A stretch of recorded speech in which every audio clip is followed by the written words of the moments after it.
Assalamualaikum warahmatullahi wabarakatuh. Sugeng enjing bocah-bocah. Pripun kabare? Mugi-mugi sae nggih. Saderengipun sinau, monggo sarang-sarang maos basmalah riyin. Bismillahirrohmanirrohim. Hari ini kita masih belajar tentang teks cerita rakyat. Bab nyeritakake meneh cerita rakyat kanthi basa krama. Nyeritakake isi cerita rakyat carane yaiku kanthi goleki isine cerita saben ilenia utawa paragraf.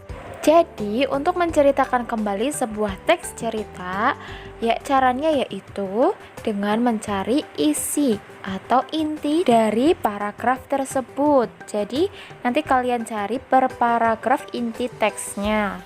Nah, hari ini kita akan menceritakan kembali isi teks dari Gua Kreo. Gua Kreo kemarin sudah kita pelajari bersama-sama nggih. Sudah disimak videonya? Oke, kalau yang belum bisa disimak dulu video sebelum ini. Dan jangan lupa yang belum mengumpulkan tugas minggu kemarin segera dikumpulkan. Jadi setiap tugas akan ada nilainya. Ustazah setiap tugas pasti koreksi. Coba sekarang kalian buka di halaman 82. Sudah dibuka semuanya? Nah, di situ ada gladen. Golekono isine cerita rakyat Gua Kreo. Banjur critakna meneh nganggo basa krama. Nah, di situ ada 5 kolom. Nanti Ustazah akan contohkan 2 nomor 1 dan nomor 2. Nomor 1, isi alendia. Carita legenda Gua Kreo iku ora bisa dipisahake karo legenda asal usul jeneng Jatingaleh, sawijine kelurahan ing areng Gunung Gombel, Kecamatan Candisari, Kutha Semarang. Dek biyen Sunan Kalijaga iku bisa wawan pangandika karo kewan lan wit-witan. Malah uga wit-witane kang bisa pindah panggonane.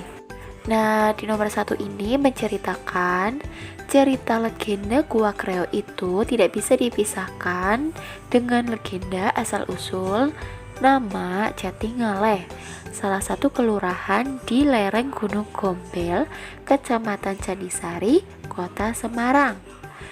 Dahulu Sunan Kalijaga itu bisa berbicara dengan hewan dan pohon-pohonan, malah juga pohon yang bisa berpindah panggonane.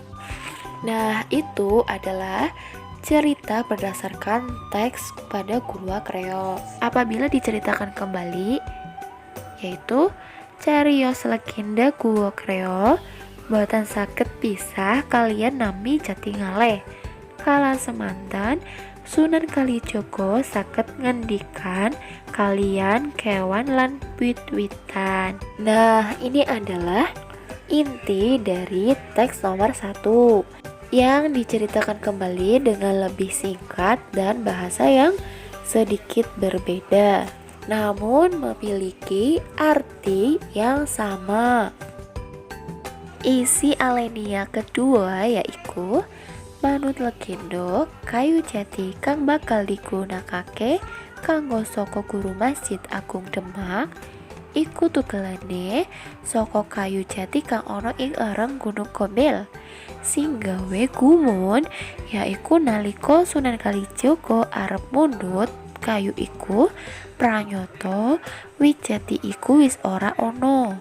Menurut legenda, kayu jati yang akan digunakan untuk saka guru Masjid Agung Demak itu tugelan potongan dari kayu jati yang ada di lereng Gunung Gombel. Yang membuat heran adalah ketika Sunan Kalijaga akan mengambil kayu itu, ternyata pohon jati itu sudah tidak ada. Isinipun cariyos Sunan Kalijaga heran rikala arep njupuk kayu jati kanggo saka Masjid Agung Demak, pranyata wit jati iku wis ora ana. Nah, ini adalah inti teks dan menceritakan kembali paragraf atau isi teks tersebut. Nah, tugas kalian selanjutnya adalah meneruskan nomor 3, 4, dan 5, yaitu menceritakan ulang teks yang ada pada nomor 3, 4, dan 5. Nah, ingat ya, caranya adalah kalian cari inti teks pada setiap alinea, kemudian kalian bisa mengganti bahasanya dengan bahasa kromo yang memiliki arti atau makna yang sama. Atau untuk memudahkan kalian bisa menggunakan bahasa yang sama tetapi kalian simpulkan atau cari intinya saja. Nah, sudah paham kan? Kalian bisa kerjakan di buku tulis. Cekap semanten pasinaonan dinten menika. Sumangga sareng-sareng maos hamdalahrin. Alhamdulillahirabbil alamin. Wassalamualaikum warahmatullahi